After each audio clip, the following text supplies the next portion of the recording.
Evening gathers itself gently around them, and the last light rests low upon the ground. The air is still, as though creation itself leans nearer to hear. He stands among them without haste, and when he speaks, his voice carries the calm weight of something rooted deep and living. He does not raise his tone, yet every word seems to settle into the soil of their listening hearts. He speaks of a vine, not as a distant image, but as a truth already present among them.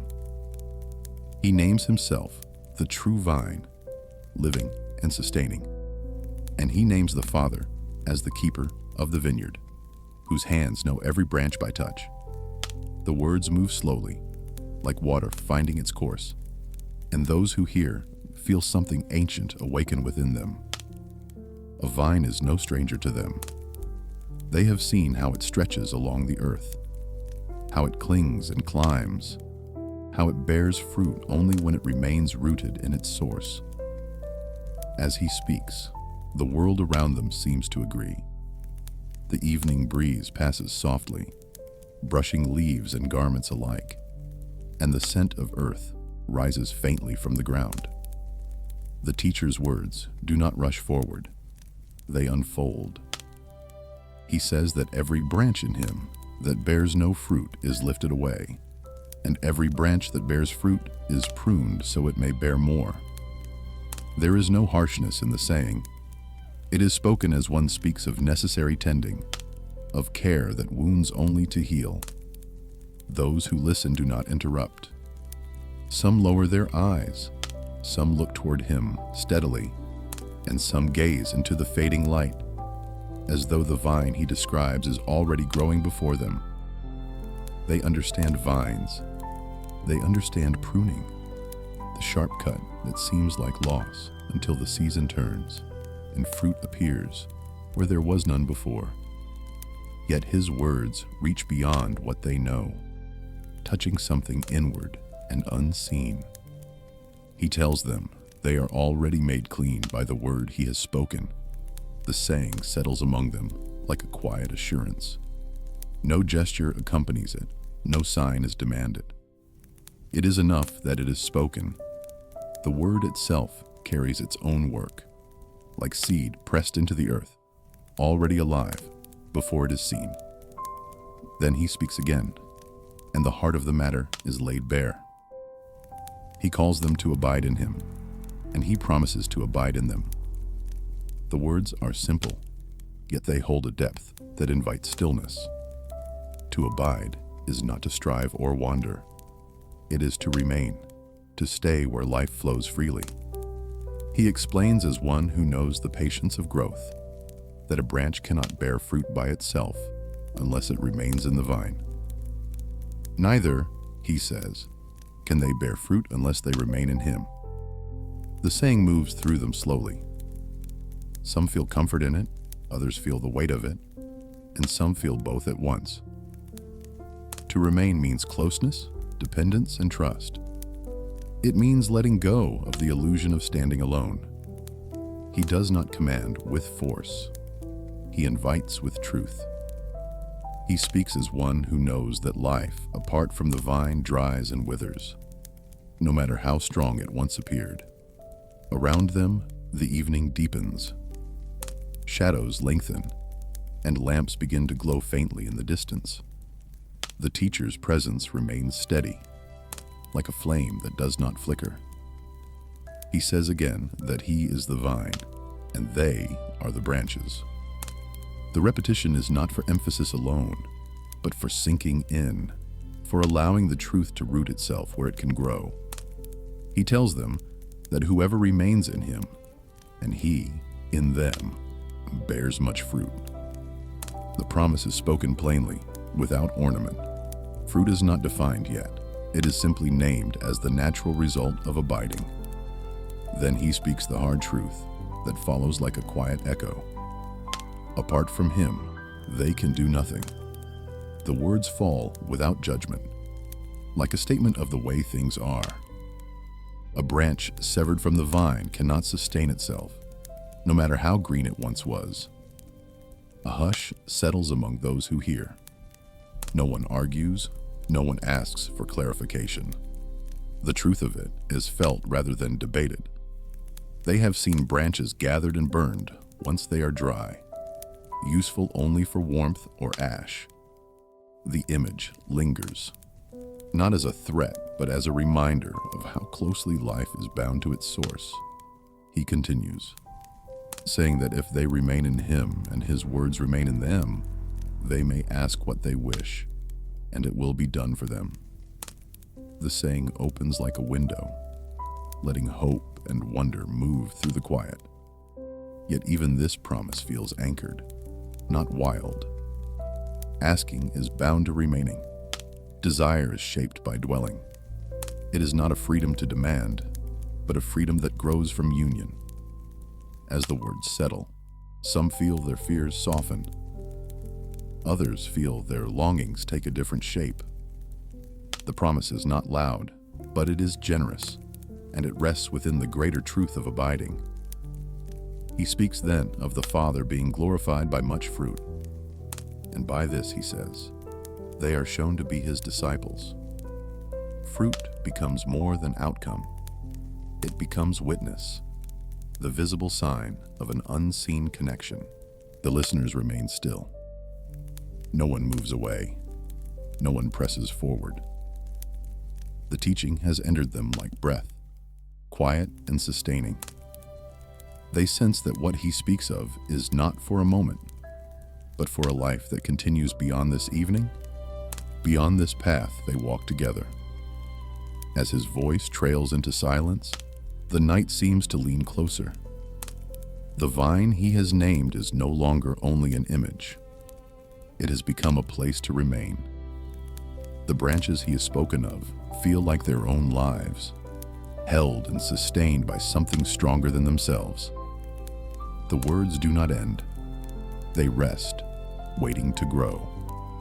And in the stillness that follows, there is a gentle awareness, like roots settling deeper into soil. The path ahead is not yet spoken, but the source of life has been named. The vine remains living and true, and those who hear feel the quiet invitation to stay. After these things, the quiet does not break at once.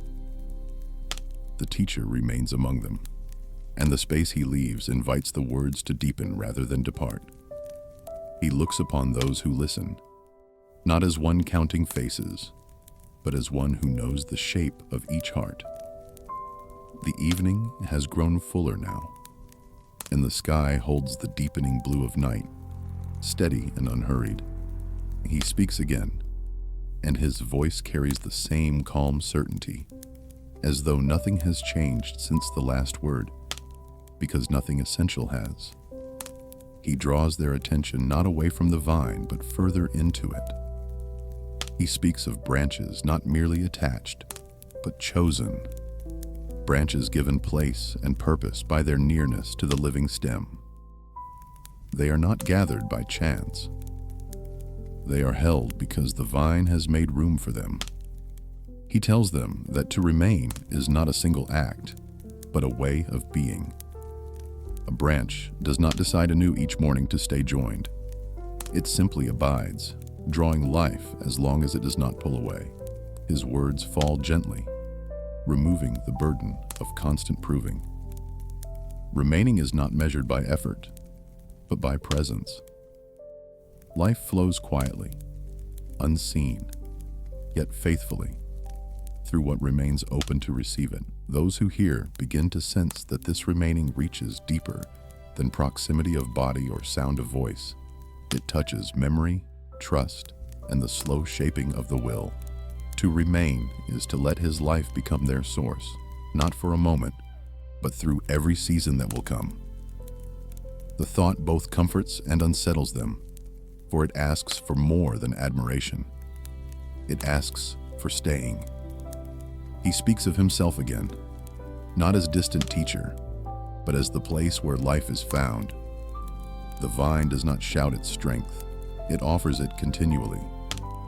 The branch does not see the sap move, yet it lives by it. In this way, he tells them, Their lives are meant to unfold, not in sudden display, but in quiet faithfulness. Some among them feel a warmth settle within, like the reassurance of shelter after long wandering. Others feel a gentle unease, realizing how often they have leaned on their own strength, how easily they have imagined themselves self-sustaining. His words do not accuse, yet they reveal. They show what has always been true, whether acknowledged or not. He says that just as he remains in the love of the Father, so they are invited to remain in his love. The movement is seamless, flowing from vine to branch, from father to son, from son to those who listen. Love is not spoken as feeling alone, but as dwelling, as a place where one stays and is shaped. The love he names does not flicker or withdraw. It holds steady, like the vine itself. The night air grows cooler, and a few draw their cloaks closer.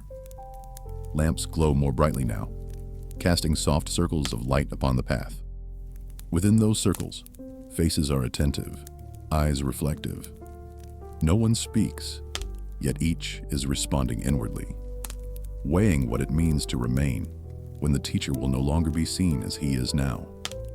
He continues, saying that remaining in his love is bound to keeping his words close, letting them guide the steps of the heart. Obedience is not framed as burden, but as alignment, like a branch growing in the direction the vine leads it.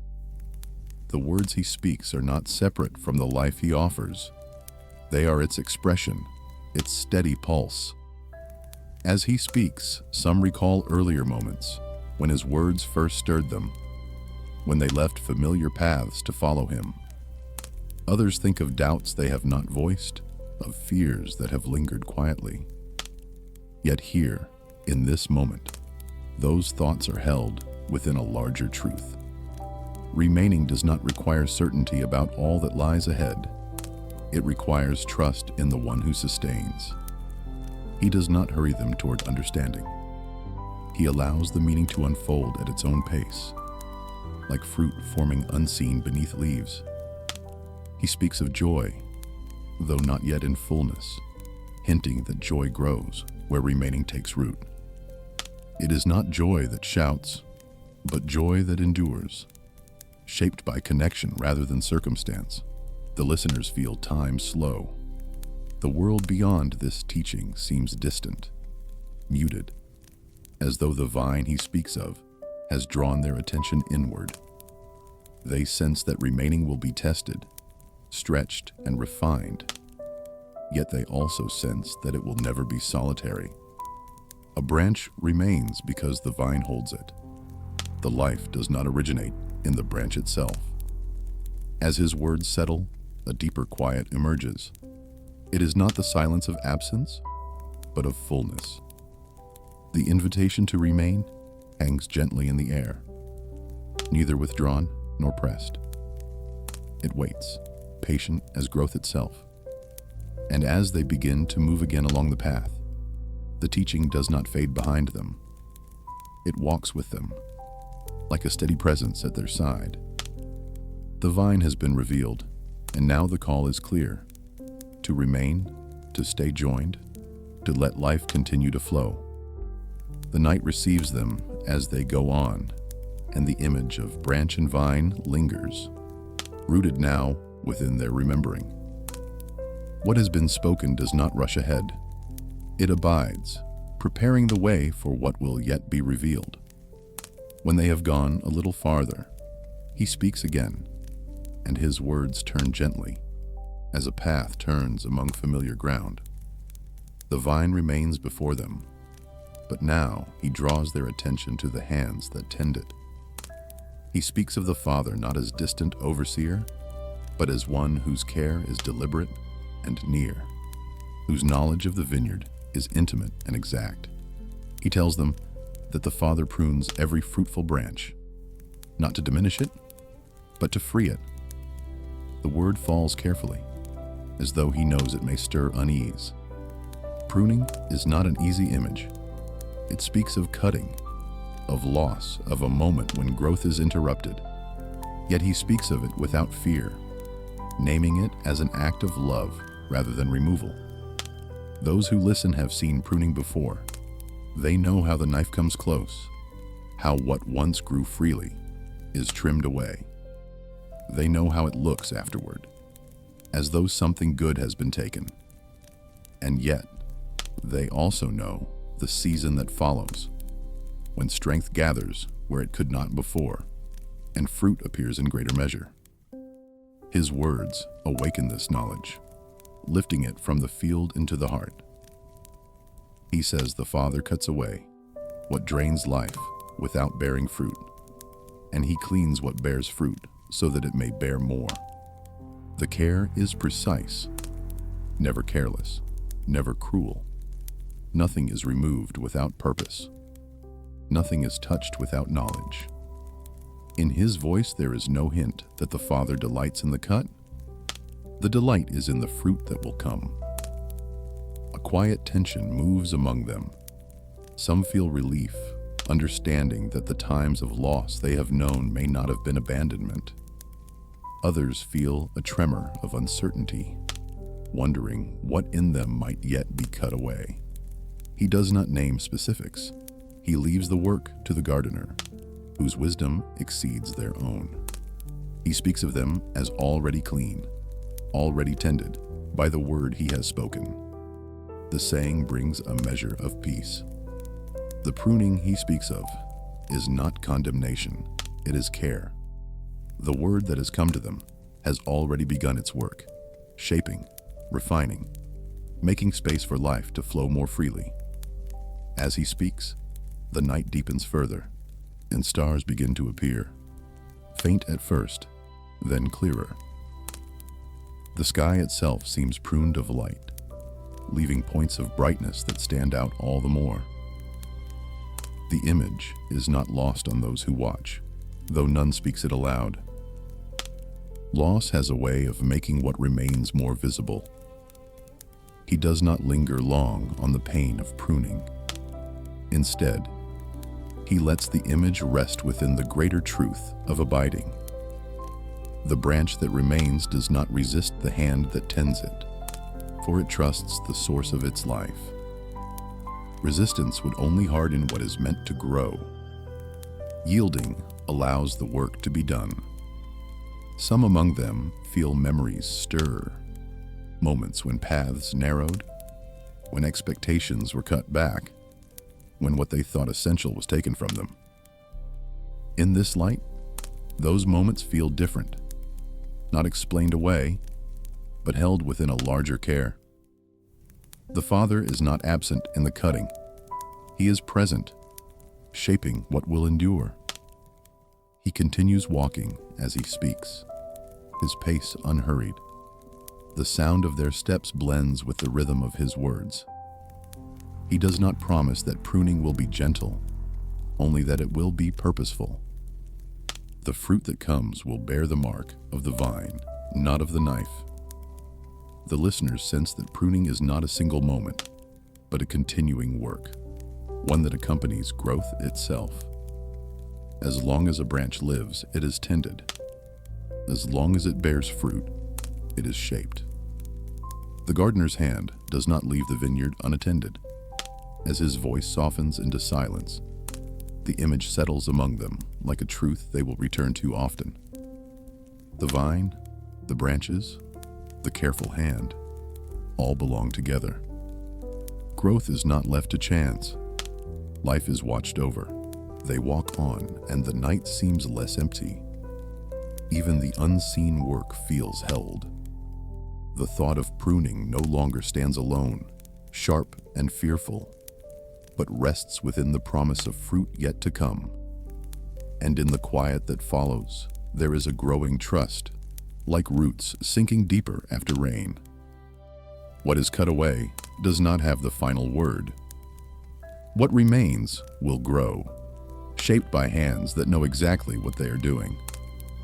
After these things, his words turn again, as though following the same living current. The image of the vine remains before them, But now he speaks of what moves within it. He does not name it directly at first. He lets it be known by its work, by its quiet constancy. He speaks of life, flowing from the vine into the branches, unseen yet unmistakable, steady as breath. He tells them that the branch does not strain to draw this life. It does not summon it by effort or deserve it by labor. It simply receives. The life that flows does so because the vine is alive, because the connection is unbroken. The words ease the weight many have carried without naming it. They have known striving. They have known the fatigue of trying to hold themselves upright. Here, he speaks of another way. The sap that moves within the vine does not announce itself. It does not rush or roar. It moves quietly, nourishing every part it reaches. In the same way, he tells them, the life he gives works from within, shaping thought and action over time. It strengthens where weakness has lingered. It brings fruit where there once was none. All of it happens without spectacle, without the branch needing to understand how it works. Some among them feel a loosening in their chests, as though a long-held breath is being released. Others feel a deep stillness, the kind that comes when one stops grasping and begins to trust.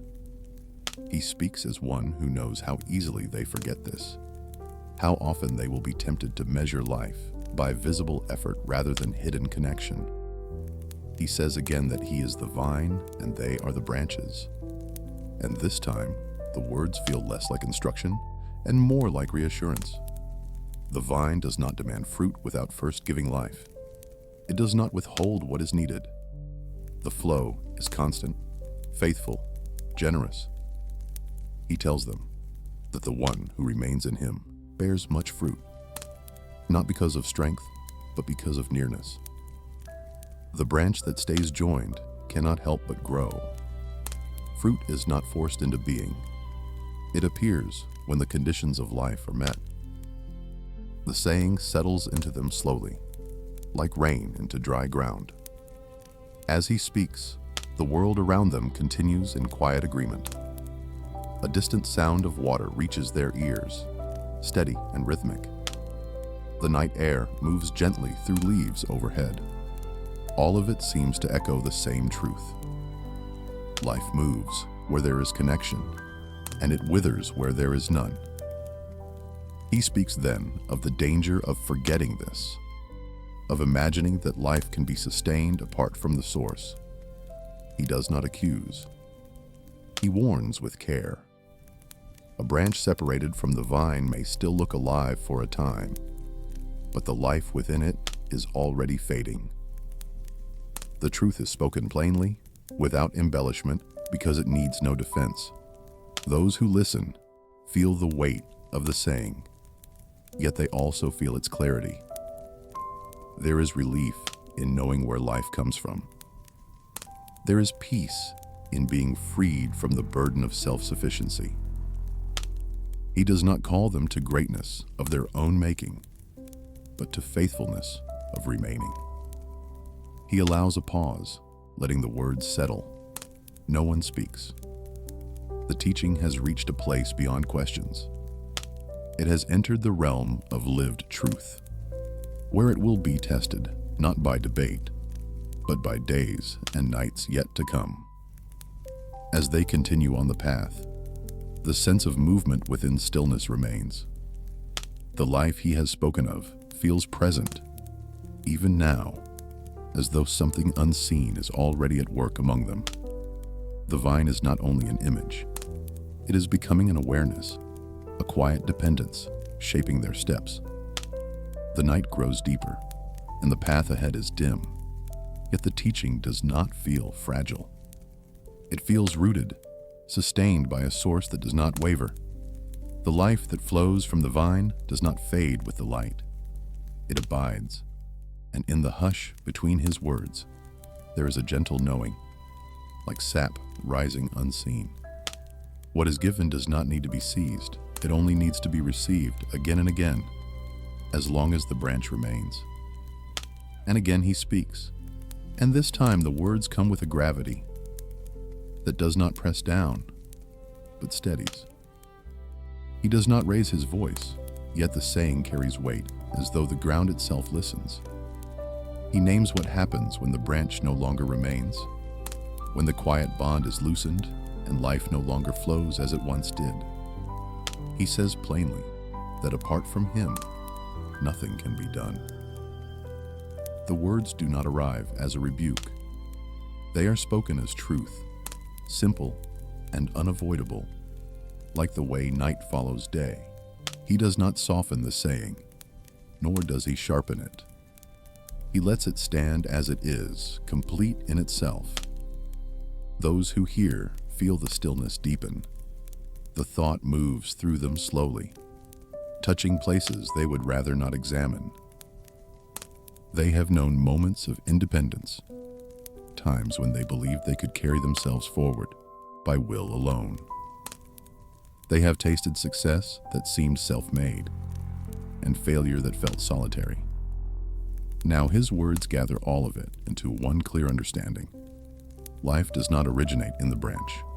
He speaks of the branch that does not remain, how it is cast aside and withers. The image is familiar, yet it does not feel cruel in his telling. It feels honest. A branch separated from its source cannot choose to stay alive. Dryness follows separation as surely as fruit follows abiding. The truth is spoken without drama, without threat, because it does not need either. Some among them feel a tightening in their hearts, not from fear but from recognition. They know how quickly strength fades when connection is lost. They have seen it in fields, in friendships, in their own spirits. The image he offers does not invent a danger. It reveals one already known. He does not linger on the fate of the withered branch. He does not describe fire or finality in detail. He lets the image pass, as one lets a shadow remind rather than terrify. His purpose is not to dwell on loss, but to draw them back to the place where life remains. Then he turns them again toward abiding. If they remain in him, and his words remain in them, he says, their asking will be shaped by that nearness. Desire will grow from union, not from lack. The promise rests within the warning, balanced and whole. Separation leads to barrenness.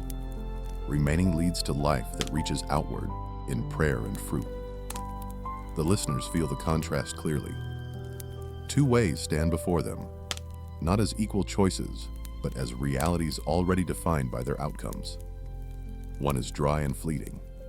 The other is rooted and enduring. The choice is not forced, yet it is unmistakable. As he speaks, the night seems to echo the truth. A fallen branch lies near the path, dry and pale against the dark earth. It makes no sound, bears no leaf. Nearby, a living vine climbs steadily, its leaves dark and full even in the low light. No one points. No one needs to. He allows the image to speak alongside his words. Life is known by its movement, by its fruit, by its staying. Separation is known by its silence. The contrast is not meant to condemn, but to awaken. Some feel resolve, stirring quietly. Others feel humility settle in, like dust after wind. The saying does not leave room for pride, but it does leave room for hope. Remaining is still possible. The vine still stands open.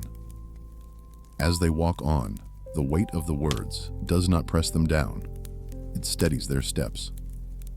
The truth that apart from him, nothing can be done does not empty them. It frees them from pretending otherwise. It returns them to dependence where life begins. And in the quiet that follows, there is a subtle turning inward, like branches leaning back toward the vine. The path ahead remains dim, but the source of life has been named once more.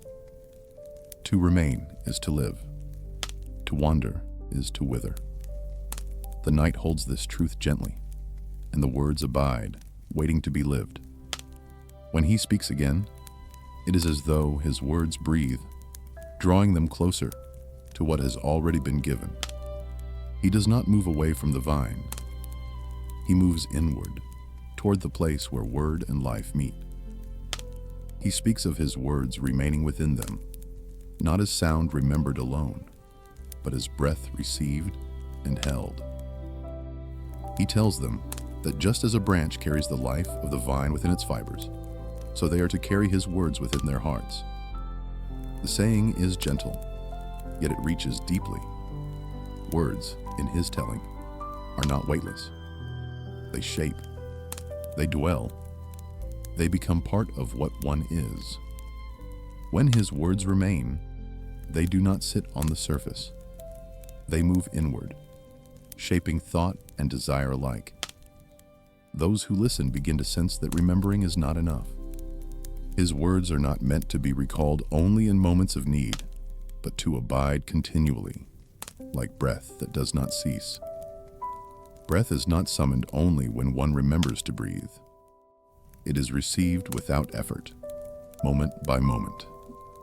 In this way, he invites them to live within his teaching, letting it sustain them quietly.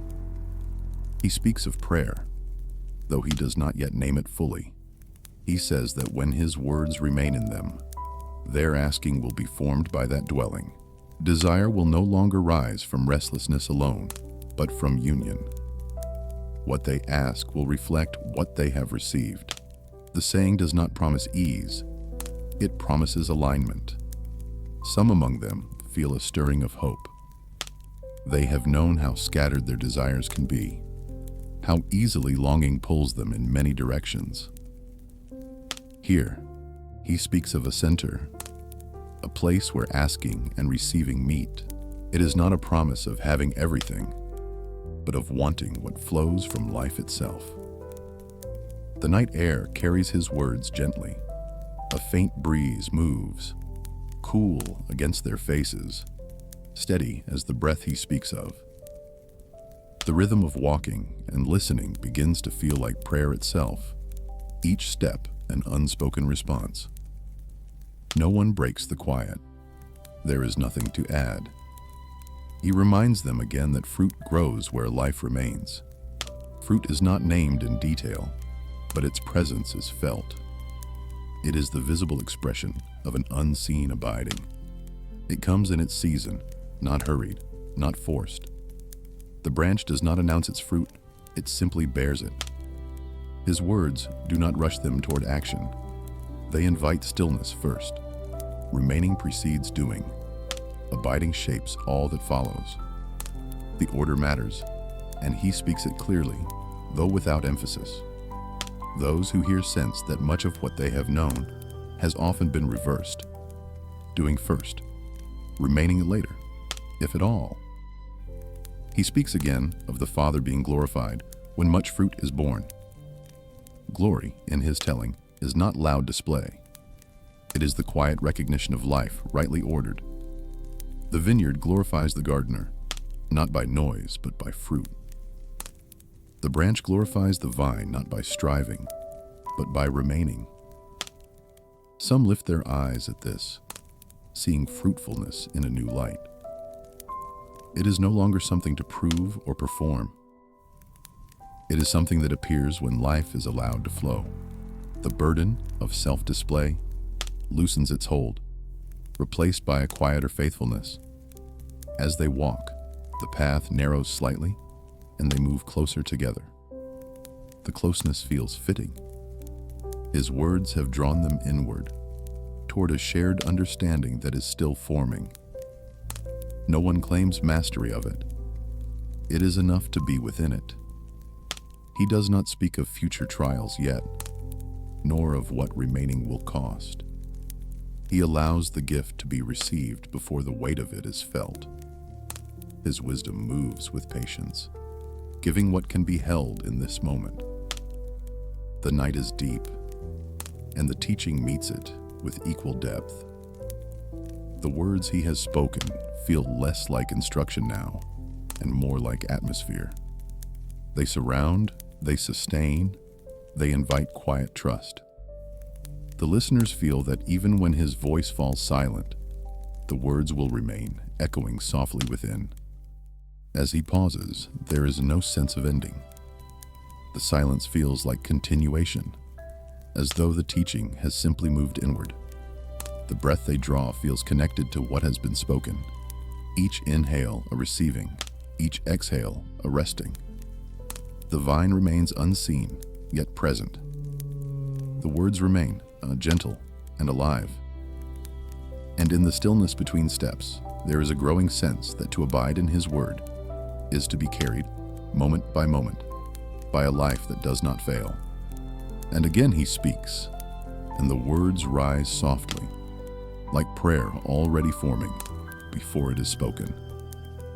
He turns their listening toward asking, not as a separate act, but as something that grows naturally from remaining. The connection between abiding and prayer is not explained as instruction. It is revealed as consequence. Where life flows, asking follows, shaped by the same source. He says that if they remain in him, and his words remain in them, they may ask whatever they desire, and it will be done for them. The saying is offered without flourish, yet it carries a quiet boldness. It does not invite recklessness, nor does it promise indulgence. It rests within the deeper truth that desire itself is transformed by nearness. What rises from abiding is no longer scattered, it is gathered. Those who listen feel the weight of the promise, but also its restraint. They sense that this asking is not about bending the world to their will, but about being drawn into the will that already gives life. Prayer, in this light, becomes less about request alone and more about communion. It is the voice of the branch responding to the life it receives. He does not speak of long words or careful forms. He speaks only of remaining. From that place, asking becomes simple, honest, unforced. It carries the same quiet trust as a child's voice, confident not in the words themselves, but in the one who hears. Some among them feel a softening around their hopes. Long-held desires are gently reshaped, not erased, but aligned. They realize how often their asking has come from fear or urgency. Here, he speaks of asking that flows from rest, from a place where life is already secure. The night holds their stillness. The stars above seem fixed, unhurried, as though they too remain. The path beneath their feet feels steady. All of it echoes the same rhythm, staying, receiving, responding. Nothing is rushed, nothing is forced. He says that in this way, the Father is glorified. When fruit appears, as the natural outflow of abiding lives, prayer becomes part of that fruit. Not a demand shouted into silence, but a response spoken within relationship. The Father is honored not by volume, but by trust. The listeners begin to understand that prayer is not meant to pull them out of abiding, but to draw them deeper into it. Asking does not interrupt remaining, it expresses it. Words spoken in prayer are carried by the same life that sustains the branch. They are not sent alone. He does not promise that every word spoken will be answered as imagined. He promises something deeper, that what is asked from within abiding will already belong to the life they share with him. The assurance is quiet, but it is firm. As they walk, the sense of invitation remains open. No one feels compelled to speak aloud. The teaching itself feels like prayer, steady and present. Even silence becomes a form of asking, a resting that trusts. The night air cools further, and the sound of their steps grows softer. His words seem to linger between them, shaping the space they walk through. Prayer no longer feels distant or difficult. It feels near, like breath waiting to be released. And as his voice fades again into silence, there is a gentle awareness that asking will no longer be solitary. It will rise from a place of connection, carried by the same life that flows from vine to branch.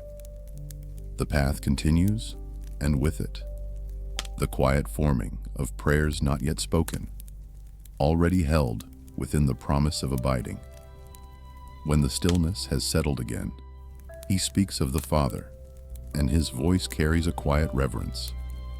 He does not separate himself from the one who sent him. He draws them closer into that holy closeness. He says that the Father is glorified when much fruit is born, and in this, he says, they are shown to be his disciples. The saying does not elevate them above others. It roots them more deeply in purpose. Fruit, as he speaks of it, is not for display alone. It is the natural expression of life, rightly received and given. A vineyard does not exist for the vine itself, but for what the vine brings forth. In the same way, their lives are not meant to turn inward endlessly, but to offer what has been given to them. The glory of the Father is revealed not in hidden roots, but in visible fruit. Those who listen feel the weight of the word disciple settle differently now. It is no longer only about following steps along a road, but about bearing life that points beyond itself. To bear fruit is to let the source be known, to let others see where life truly flows. The branch does not draw attention to itself. It reveals the vine by what it bears. He speaks of glory not as brightness that overwhelms, but as faithfulness that endures. The Father's glory is not fragile. It does not depend on perfection of the branch, but on the life that sustains it. Even imperfect fruit, born honestly, speaks of the gardener's care. The night seems to listen as he speaks. The darkness does not resist the idea of fruit. It waits for it. The earth beneath their feet has known long seasons of quiet before harvest. In this waiting, his words feel at home. Fruit comes in its time, shaped by sun and rain, by patience and care unseen. Some among them feel a quiet stirring of purpose. They have wondered what their following has been leading toward, what shape their lives might take beyond this road. Here, he does not give them tasks or destinations. He gives them an orientation. Remain, and fruit will come. In that fruit, the Father will be known. He does not name what kind of fruit they will bear. He leaves room for variety, for different seasons and callings. The vineyard holds many branches, each bearing in its own way, yet all sustained by the same life. Unity does not erase difference.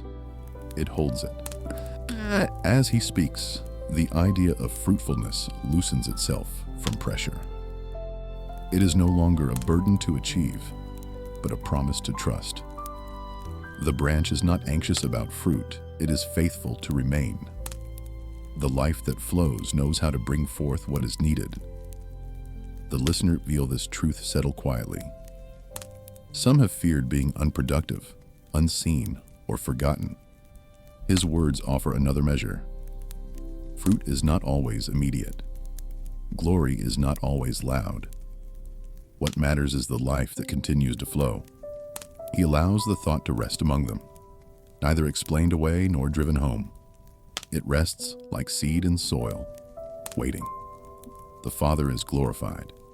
The vine is alive. The branches remain.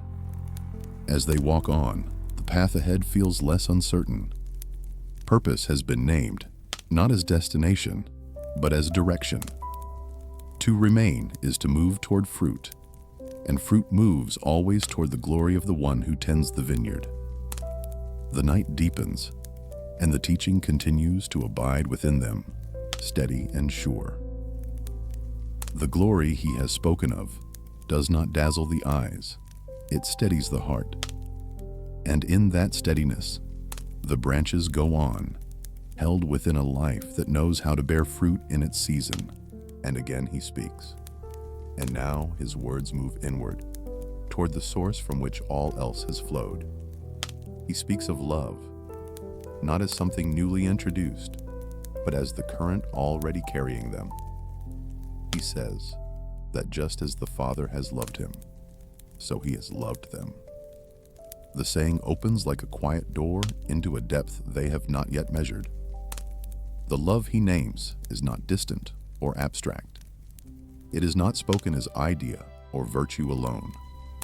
It is spoken as lived reality, as something that is moved from the Father to the Son, and now rests upon those who remain with him. The love does not thin as it moves. It does not weaken by being shared. It arrives whole. Those who listen feel the weight of comparison in his words. The love with which the Father loves the Son is beyond their imagining, yet he places them within its reach. He does not say they are loved in a lesser way or in a different way. He speaks of the same love, extended, offered, made near. He invites them to remain in this love. The call echoes the earlier call to remain in the vine, yet it reaches further still. To remain in his love is not merely to accept it once, but to dwell within it, to let it become the atmosphere of their lives. Love, in his telling, is not a momentary experience. It is a place. Some among them feel a quiet trembling at this. Love has often felt fragile to them, something that can be lost or withdrawn.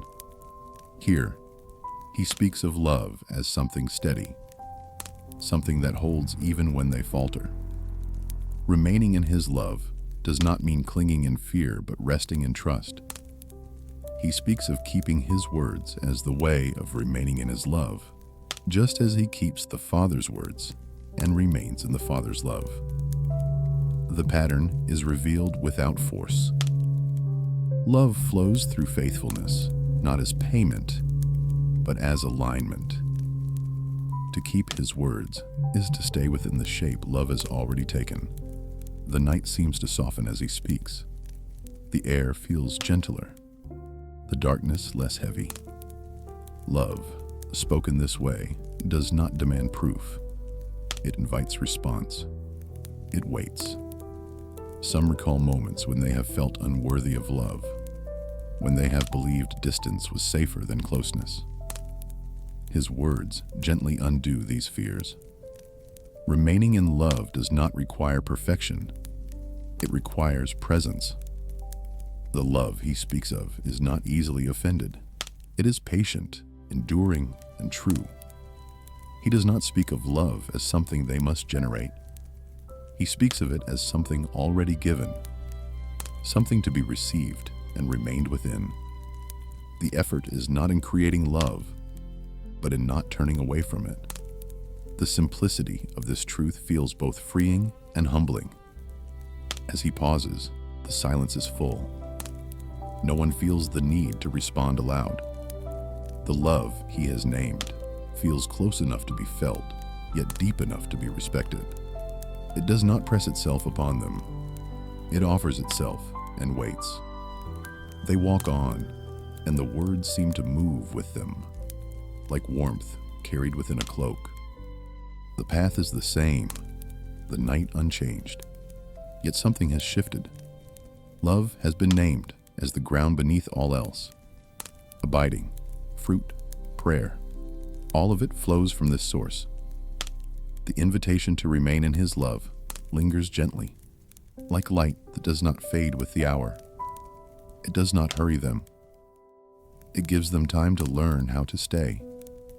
And in the quiet between steps, there is a growing sense that love, once entered, becomes the place where all other words find their meaning. The vine lives, the branches remain, and love holds them all, steady and sure, as the night continues. He speaks again without pause, as though the words themselves are walking with them. The love he has named does not stand alone. It opens into a call. He invites them not merely to touch that love, but to remain within it, as one remains beneath shelter when the night grows cold. Remaining, he tells them, is not passive drifting, but faithful staying. He says that if they keep his words, they will remain in his love, just as he has kept the Father's words and remains in the Father's love. The pattern is simple and complete. Love flows downward like light, and obedience rises like response. One does not replace the other. They belong together, like root and fruit, like breath and life. Those who listen sense that obedience, as he speaks of it, is not heavy. It is not shaped by fear or force. It is shaped by belonging. A branch does not obey the vine by straining, it obeys by remaining. In the same way, keeping his words is not a burden laid upon them, but a way of staying where love already abides. He does not list commands. He does not weigh them with measures. He speaks of keeping his words as one keeps a flame from wind, not by grasping it tightly, but by giving it room to burn steadily. His words are not meant to confine them, but to hold them within a life that does not scatter. Some among them feel a quiet clarity settle in. They have known obedience framed as loss, as surrender of freedom. Here, obedience feels like alignment, like choosing to stay within the current rather than fight against it. The freedom he speaks of is not freedom to wander without anchor, but freedom to live without fear of being cut off. He tells them these things so that his joy may be in them, and that their joy may be made full. The word joy enters softly, not as command, but as promise. It is not spoken as excitement or triumph, but as fullness, as something completed rather than chased. Joy, in his telling, does not arrive suddenly. It grows where love and obedience meet. It is not dependent on circumstance, but on connection. A branch does not rejoice because the season is easy, but because life flows within it. In the same way, joy is not the absence of difficulty, but the presence of abiding. The listeners feel this word settle differently than they expect. Joy has often felt distant, fragile, easily lost. Here, he speaks of it as something that can be made full, as though it has a measure, a completeness that does not evaporate with the changing hour. The thought stirs both hope and wonder. He does not say that joy will remove sorrow.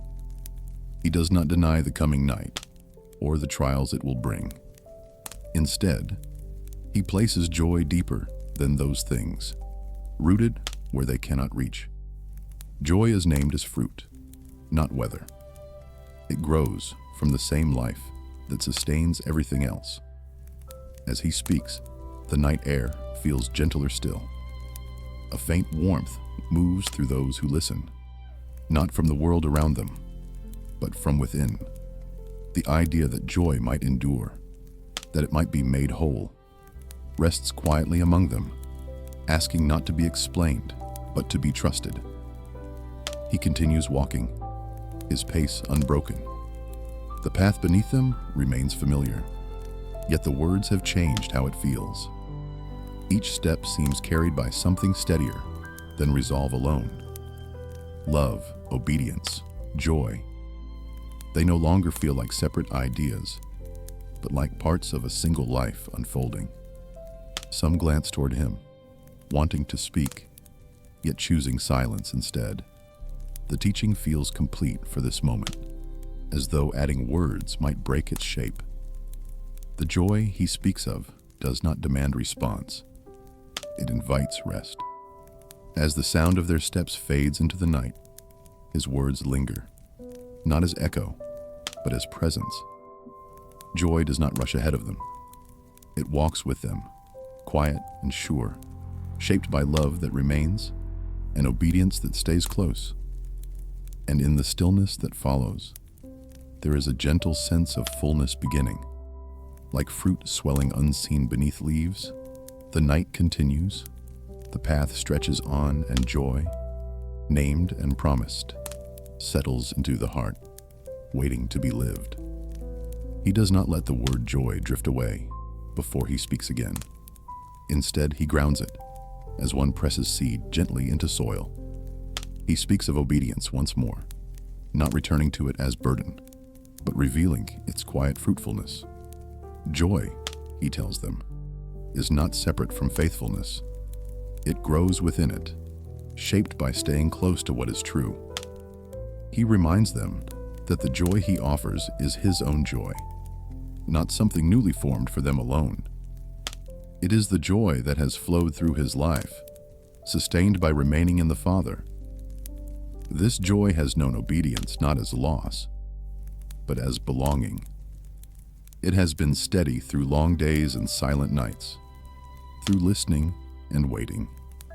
Now he offers that same joy to them, not as gift placed in their hands, but as life shared. Those who listen begin to sense that joy is not an emotion that comes and goes with ease. It is a deep assurance, rooted in knowing where one stands.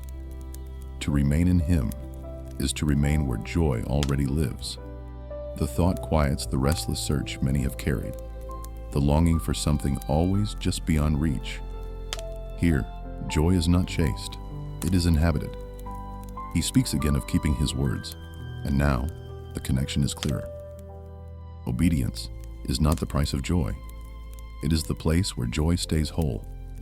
When his words are kept close, joy is not fractured by fear or doubt. It is held steady, even when the path grows uncertain. The night around them deepens further, and the stars stand clearer against the dark. Their light is constant, not hurried, not anxious. The image fits the teaching. Joy that is made full does not flicker with every passing shadow. It shines quietly, sustained by something far deeper than circumstance. Some among them feel a stirring of hope they have not known before. They have followed him through wonder and confusion, through crowds and quiet. Joy has appeared at times, then faded. Now he speaks of joy that remains, joy that does not depend on what the next moment holds. The promise feels weighty, yet kind. He does not promise ease. He does not say that obedience will always be clear or simple, but he speaks of joy as something that can hold even when understanding falters. The fullness he names is not the fullness of having all answers, but of being held within love that does not withdraw. As he speaks, the memory of earlier moments returns to them, times when his presence alone brought peace, even before they understood his words. They recognize now that joy has often been near without being named. It has walked with them quietly, waiting to be understood. He lets the words rest, allowing their meaning to settle without explanation. Joy does not need to be defended. It needs to be trusted. The branch does not analyze the sap that sustains it. It lives by it.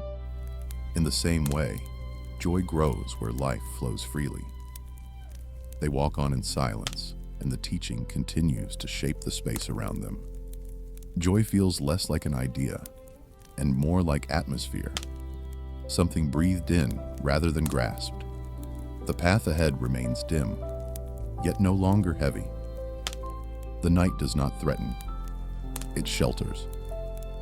In the quiet between his words, the listeners sense that joy, once rooted, becomes resilient. It does not deny sorrow, but it is not undone by it.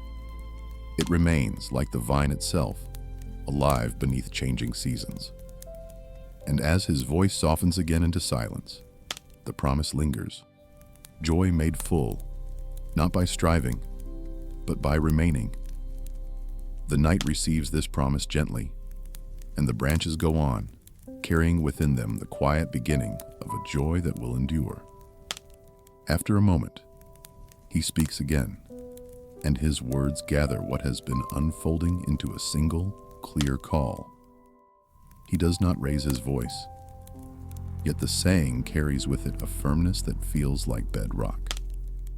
He names the command that holds all the others within it, simple enough to be remembered, deep enough to shape a life. He tells them to love one another as he has loved them. The words are not new to their ears, yet in this moment they sound different, fuller. Love is no longer an idea to admire or a feeling to pursue. It is named as fruit, as the natural outflow of abiding in the vine.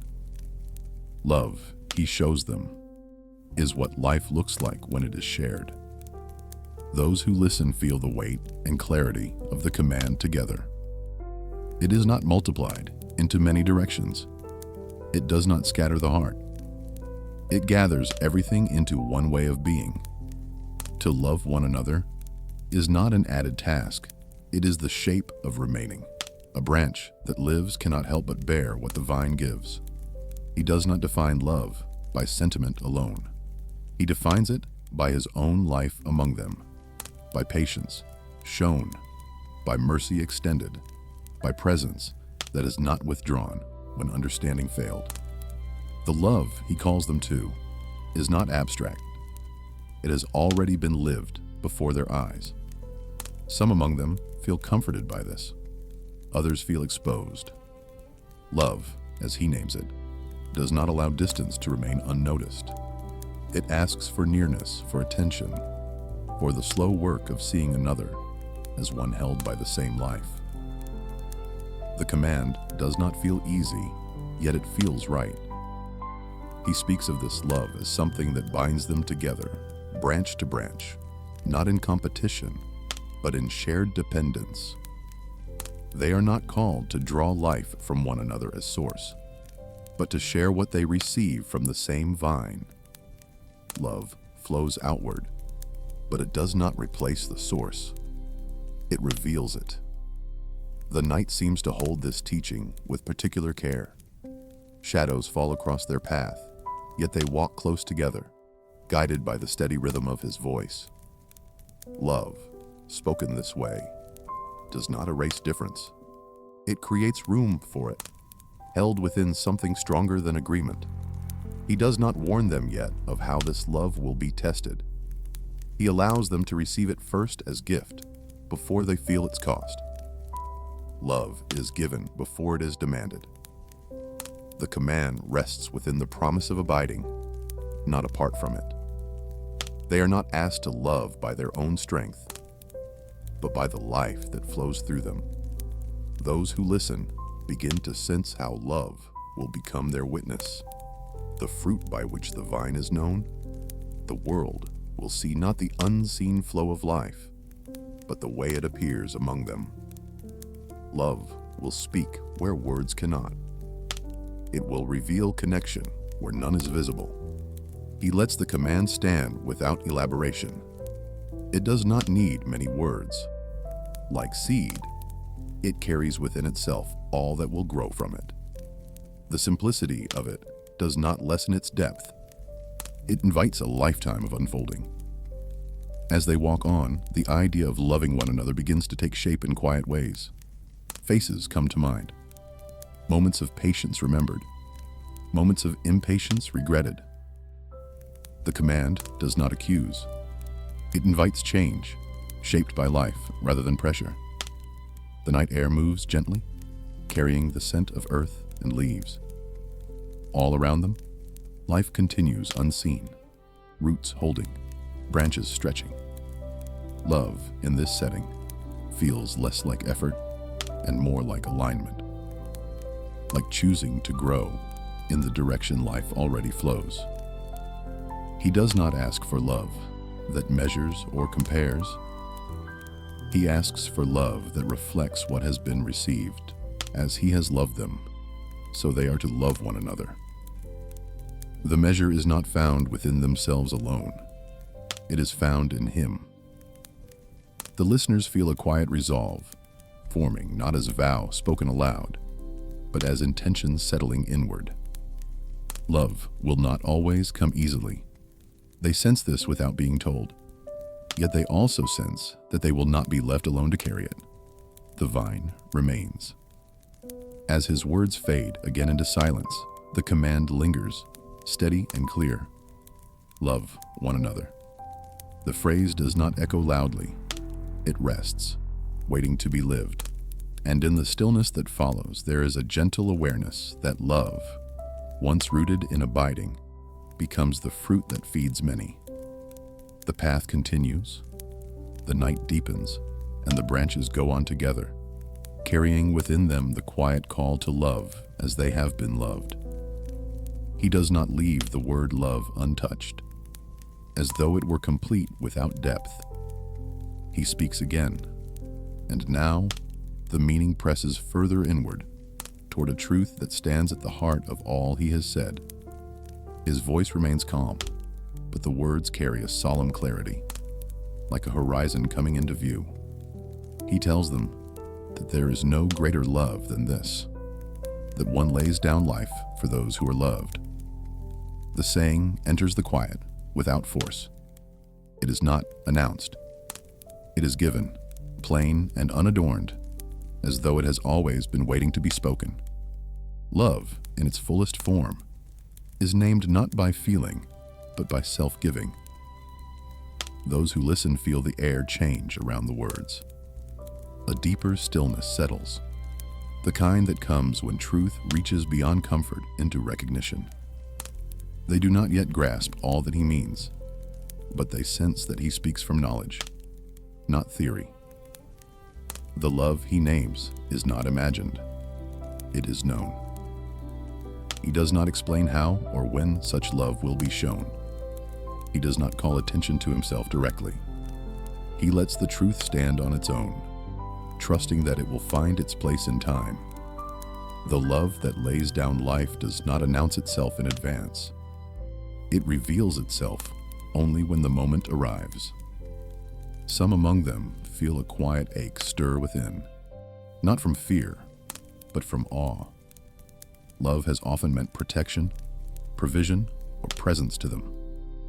Here, love is revealed as something that may cost everything, yet give more than it takes. The thought does not crush them. It sobers them. He speaks of friendship now, drawing them closer still. He says they are his friends, not merely those who follow instructions without knowing the heart behind them. Friendship, in his telling, is marked by sharing, by revelation, by trust. He has not hidden what he has heard from the Father. He has spoken it openly among them. The word friend rests differently than servant. It does not remove obedience, but it deepens it. Obedience grows not from distance, but from knowing.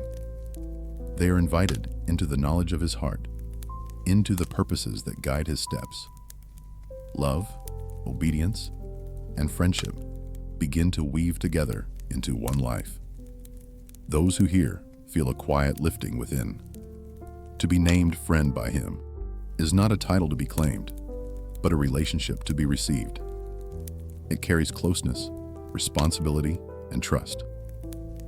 Friendship with him does not lessen reverence, it deepens it. He does not dwell long on the cost of laying down life. He allows the weight of it to be felt without explanation.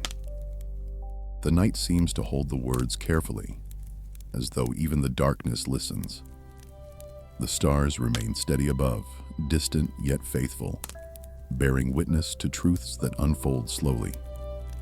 As they walk on, the idea of love that gives itself does not leave them. It settles into their understanding, reshaping what love has meant until now. Love is no longer only warmth or affection. It is commitment that does not withdraw when the path grows hard. Some begin to sense that the command to love one another will one day call them beyond comfort, perhaps beyond safety, yet the fear they might expect does not rise. Instead, there is a strange calm, born of trust in the one who speaks. If he calls them into such love, he will also sustain them within it. He speaks no further explanation. He allows the words to do their work.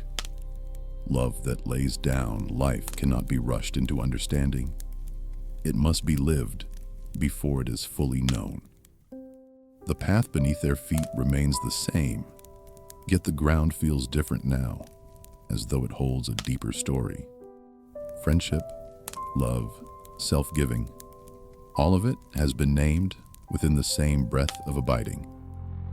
Nothing stands apart. The vine holds it all. As his voice softens again into silence, the words linger like a quiet vow, not yet spoken aloud, but already forming within the heart. Greater love has been named, not as demand, but as revelation. And in the stillness that follows, there is a sense that love, once fully seen, will ask everything and give more than can be measured. The night receives this truth gently, and the branches go on, held within a love that does not turn away. After a short while, he speaks again, and the weight of what has been said does not lift, but settles into a quieter place. His words now move toward identity, toward how they are to understand themselves within the life he has named. He looks upon them with steady regard, and his voice carries assurance rather than command. He tells them that they are his friends if they do what he has spoken. The saying does not narrow friendship into condition. It reveals its shape. Friendship, as he names it, is not built on usefulness alone, but on shared purpose and trust. He does not call them friends because they are flawless, but because he has drawn them close enough to know his heart. He says that he no longer calls them servants, for a servant does not know what the master is doing. The words do not diminish service. They transform it. Service that grows from ignorance is replaced by obedience, shaped by understanding. What he has heard from the Father, he has made known to them. Nothing essential has been withheld. Those who listen feel the depth of this invitation. To know what he is doing is to be included, not as observer, but as participant. They are not left guessing at the meaning of his path. Even when they do not yet understand it fully, they are not kept at a distance from it. Knowledge here is not information alone. It is shared life. He speaks as one who has opened his hands, offering what is most precious. The things he has received from the Father have not been guarded jealously. They have been spoken aloud, lived openly, and trusted to those who walk with him. Friendship is revealed as generosity, as the willingness to share purpose rather than hide it. Some among them feel a quiet humility rise within. They have followed him as teacher and Lord, and rightly so. Yet now he names them friend, lifting them into a closeness they did not expect. The word does not erase reverence, it deepens it. To be trusted in this way feels weighty, even sacred. He does not say that friendship will remove difficulty or confusion. He does not promise clarity at every turn, but he makes clear that they are not walking blindly. They are walking with one who has already made his heart known. Even when the way grows dark, they are not outside his knowing. The night air carries his words softly. The path curves gently ahead, familiar yet quiet. Friendship, as he speaks of it, does not depend on constant conversation. It rests in shared direction. Even silence becomes meaningful when the heart of the way is known. He reminds them that this closeness is not something they have taken for themselves. It has been given. He has chosen to speak openly. He has chosen to trust. The friendship he offers flows from his initiative, not from their achievement. The branch does not make itself friend to the vine. It is made alive by it. As he speaks, the sense of belonging deepens. They are not merely walking beside him. They are included within what he is doing. The future, though still veiled, no longer feels closed. They will not be left outside its meaning. He allows the words to rest. Friendship does not need to be defended. It is known by the way it holds. The listeners feel that something has shifted quietly within them. They are not only followers on a road, they are companions entrusted with understanding. They continue walking, and the night seems to widen around them. The stars remain steady overhead, distant yet faithful, as though keeping watch over promises spoken in trust. The path does not grow easier, but it grows more meaningful. As his voice falls again into silence, the word friend lingers gently, not as title, but as relationship. It does not press upon them. It invites faithfulness born of knowing. And in the quiet between steps, there is a deepening awareness that friendship with him is not a moment granted and withdrawn, but a place to remain, shaped by shared purpose, sustained by love, and held within the life of the vine. He speaks again as they walk, and now his words turn gently toward purpose, toward the shaping of their lives beyond this night. There is no urgency in his voice, yet the meaning carries forward, as though it has been waiting for this moment to be named. He reminds them that what has bound them together did not begin with their choosing. He tells them that they did not choose him, but that he chose them. The words are spoken plainly, without grandeur, yet they settle deeply. They're following, they're remaining, they're listening. All of it rests within a choosing that came before their own awareness. The vine reached for the branches before the branches knew their need. Those who listen feel the weight of this truth in different ways. Some feel relief, knowing their place is not secured by constant effort. Others feel humility, recognizing that what they have received was not earned. The choosing he speaks of does not diminish their response, it grounds it. Their staying rests upon his initiative. He says that he appointed them to go and bear fruit, fruit that will remain. The word appointed carries purpose without pressure. It does not rush them forward, nor does it pin them beneath expectation. It names direction. Their lives are meant to move outward from abiding, carrying what has been given into places not yet seen. Fruit that remains is spoken of quietly, yet it echoes with endurance. It is not the fruit of momentary success or passing attention. It is fruit that continues when seasons change, when those who bear it move on. The life of the vine leaves its mark through what endures beyond sight. He speaks of this purpose without detailing how it will unfold. He does not assign paths or outcomes. He leaves space for mystery, for growth, shaped by the gardener's hand. The appointment he names is not a script to follow, but a life to live, rooted, sustained, and offered. Those who hear begin to sense that their lives will matter beyond their own understanding. Fruit that remains will touch others they may never know. The branch does not see all who will taste what it bears. It is enough that it bears. He reminds them again of prayer, saying that whatever they ask the Father in his name will be given to them. The promise returns, now framed within purpose. Asking is no longer only about need or desire. It becomes part of the life that moves outward in fruitfulness. Prayer and purpose are woven together, shaped by abiding. The night listens as he speaks. The path stretches on, and the world feels wide again, yet not empty. Purpose has been named without burden.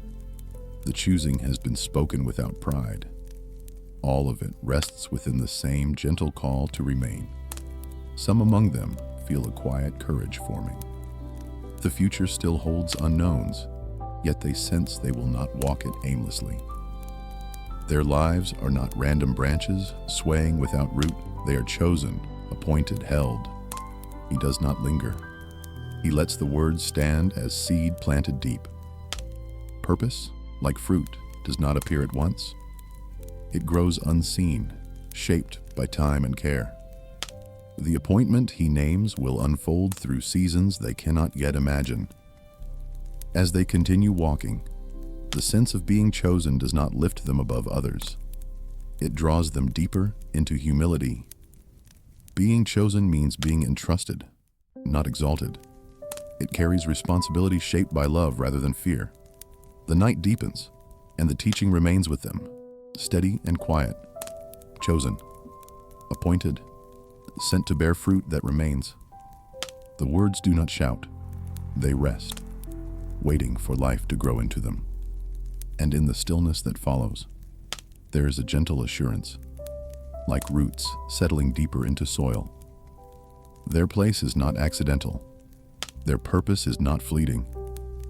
The vine has chosen the branches, and the branches go on, held within a life that knows how to endure. After these things, his voice takes on a quieter firmness, as though preparing them for a truth that will not feel gentle at first, yet must be spoken all the same. The vine, the love, the choosing, all remain present. But now he turns their gaze toward a world that does not remain in the same way. He does not do this to unsettle them, but to steady them. He tells them that not all will welcome the fruit born from abiding. There are those who do not remain in the vine, and because of this, they do not recognize the life that flows through it. The saying is not harsh, but it is clear. Light is not always received as light by those who have learned to dwell in shadow.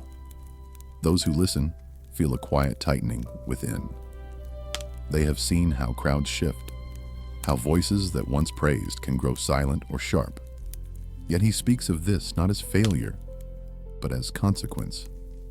The world, he says, loves what is its own. What is shaped by another source will not always be understood or embraced. He reminds them that a servant is not greater than the one who sends him. If he has known rejection, they will know it as well. The words do not carry bitterness. They are spoken with the calm knowledge of one who sees the road ahead and walks it without resentment. Rejection, in his telling, is not the end of fruitfulness. It is often the soil in which it is proven.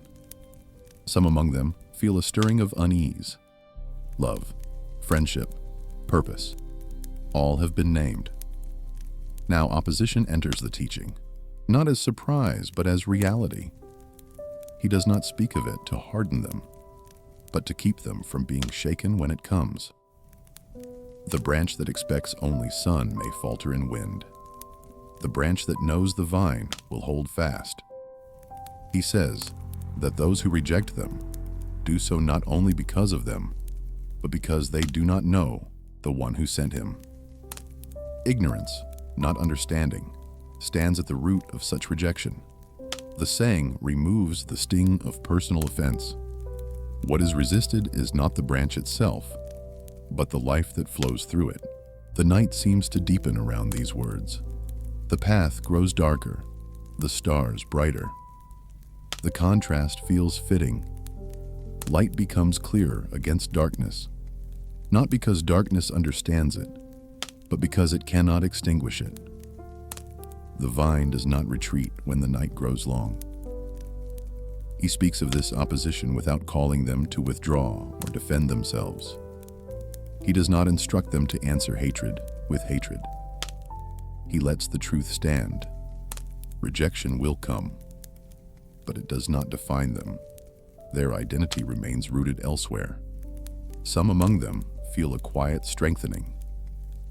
They realize that abiding will not always look peaceful from the outside, even if it remains steady within. Love will be misunderstood. Fruit will be questioned. Yet none of this means the vine has failed. It means the life within it is real. He reminds them again of what they have heard, of what has been spoken openly among them. Those who reject the light cannot say it was hidden. The words have been given. The works have been seen. The response belongs not to the vine, but to those who turn away from it. As he speaks, there is no anger in his voice, only truth. The night air feels cool and clear. The path remains sure beneath their feet. Opposition does not alter the direction, it reveals it. The branch remains oriented toward the vine, not toward approval. He does not linger long on this word. He does not want fear to take root. Instead, he lets the truth be known so that courage may grow quietly in its place. Knowing what lies ahead allows them to remain when others turn away. They walk on in silence for a time. The teaching does not weigh heavily. It settles into a deeper layer of understanding. Abiding will not remove resistance, but it will sustain them within it. The vine remains strong even when branches are questioned. And in the hush between his words, there is a steady resolve forming, not loud, not defiant, but rooted. The world may not abide, but they will. The night may deepen, but the life within them will not dim. The path continues, and with it, the quiet certainty that remaining does not depend on welcome. It depends on the vine, and the vine has not withdrawn. When he speaks again, the firmness of his words is softened by promise. He does not leave them with the weight of opposition alone. As naturally as breath follows silence, he turns their attention to what will remain when he is no longer walking beside them in this way. His voice carries assurance, steady and unhurried. He tells them that a helper will come, one who proceeds from the Father, one who will remain with them. The saying enters the night like a gentle flame, not bright enough to dazzle, but strong enough to endure. This helper is not spoken of as distant comfort, but as abiding presence, one who will testify to the truth they have received. Those who listen feel a quiet stirring.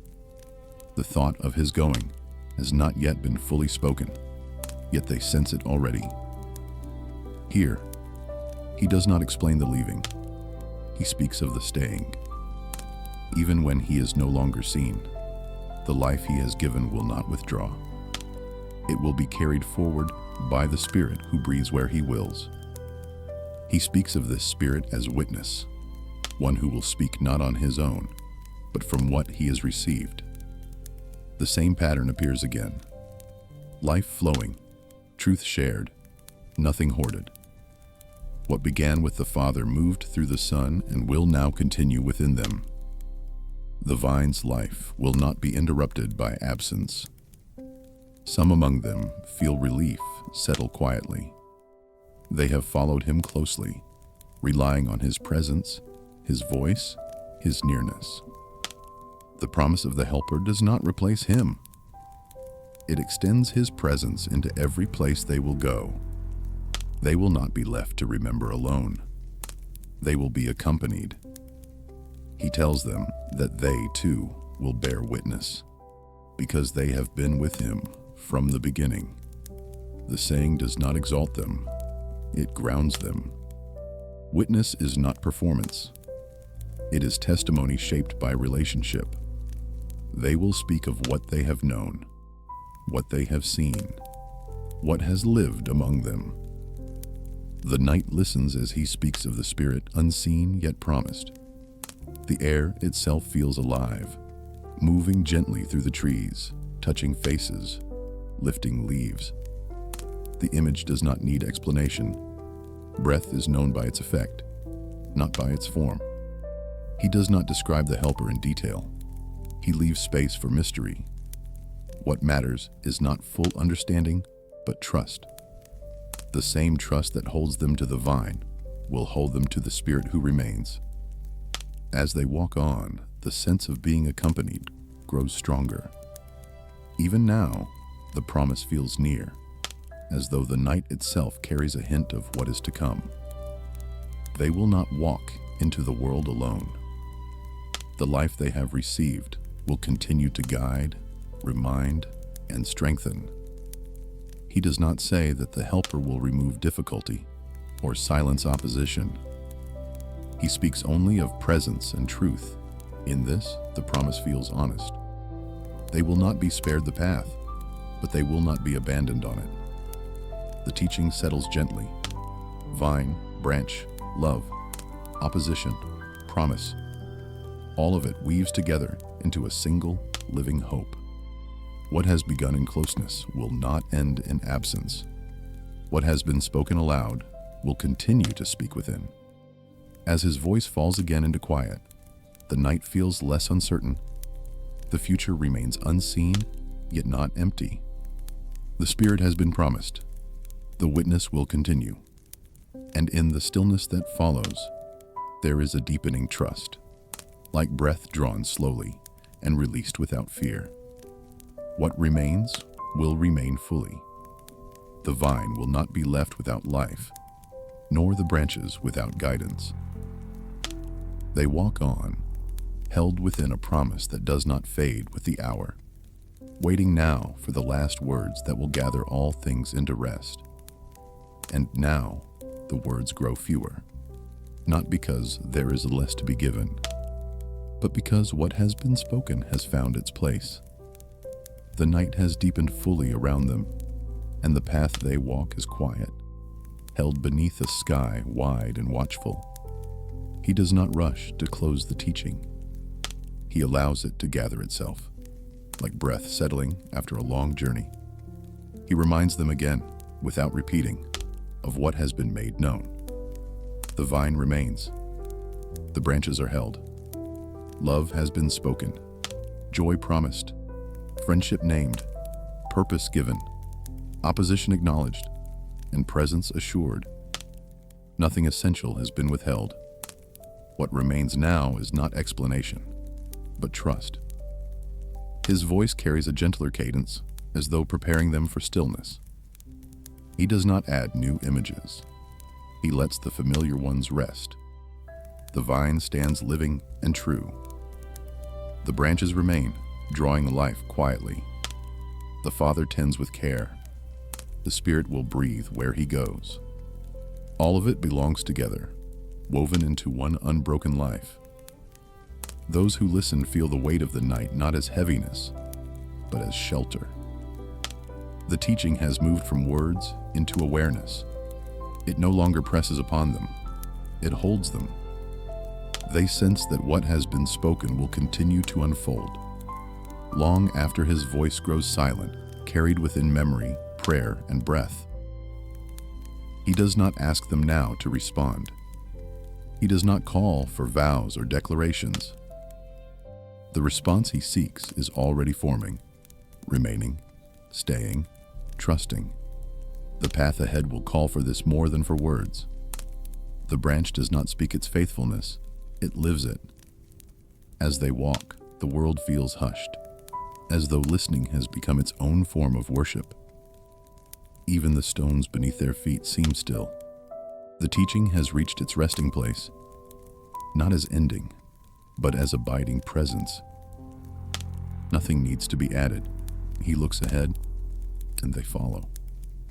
The night is full now, and the way forward lies partly unseen. Yet fear does not rise. What has been named has given shape to the dark. The vine does not disappear at night. Its life moves unseen, steady, and sure. They sense that abiding will soon require more than listening. It will require remembering when voices conflict, remaining when others depart, loving when it costs, trusting when sight fails. Yet none of this feels forced upon them. It feels like the natural outworking of the life they have received. His words slow, then cease. Not abruptly, but gently, like a flame lowered rather than extinguished. The silence that follows is not empty. It is filled with meaning, with promise, with the quiet strength of what has been spoken. They continue walking, and the teaching walks with them. The vine remains within their knowing now, not as lesson, but as truth lived. The branches remain joined, not by effort, but by life. And as the night holds them, there is a soft sense of rest settling in. What needed to be said has been said. What needed to be given has been given. All that remains is to stay. The path stretches on in gentle quiet, and the images return one last time without strain or urgency. A vine rooted deep, steady and alive. Branches resting in their place, drawing what they need without fear. Breath moving unseen through the night air, faithful and near. Light held quietly within darkness, not overcome by it. Nothing new is asked, nothing new is revealed. The teaching simply rests, like soil after rain, ready for growth in its season. The heart is invited to be still, to remain, to trust the life that continues even when unseen. And in this resting, there is peace.